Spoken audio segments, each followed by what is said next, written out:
and thank you for joining me on this very rainy, miserable Wednesday morning.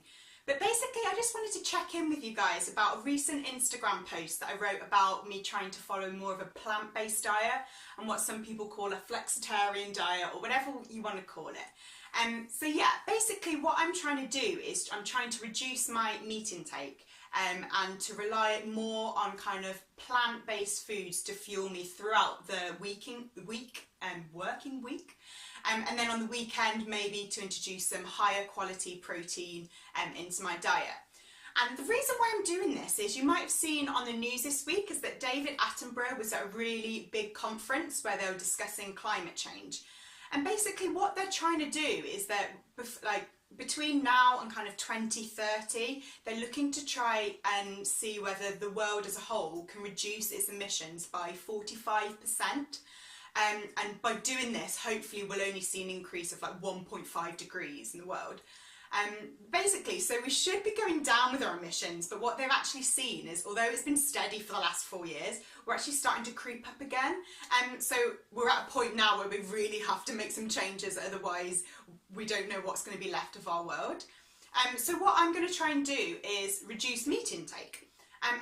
And the reason why I want to do this is because research has shown the way that we kind of farm our animals and produce this meat, it actually creates around 21% of the total emissions that we see within the world. So it's a huge kind of impact on the environment.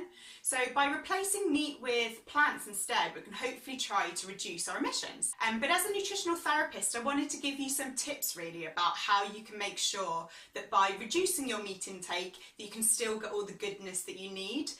So my first little tip for you is around protein.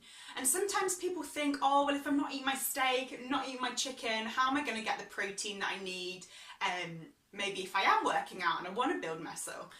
But actually there's so many different protein sources that you can get from plant-based foods, and this includes things like lentils, you've got chickpeas, beans, maybe even any kind of like dairy-free milks as well have got protein in them. So there's still loads of different opportunities that you can get from just eating plant sources.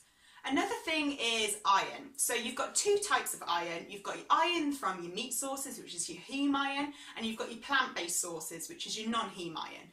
And unfortunately, your non-heme iron is a little bit harder to absorb by the body. But there is a little hack that you can do, and that's by adding some vitamin C, because this helps with the absorption. So what you could do, if you're having maybe like a green smoothie in the morning, you can add a little bit of lemon juice. Or maybe you're making a Mexican dish and you've got some green leafy veg in there and you want to make sure that you're increasing the absorption. Put a bit of lime in, it adds to the flavour and helps you absorb as well.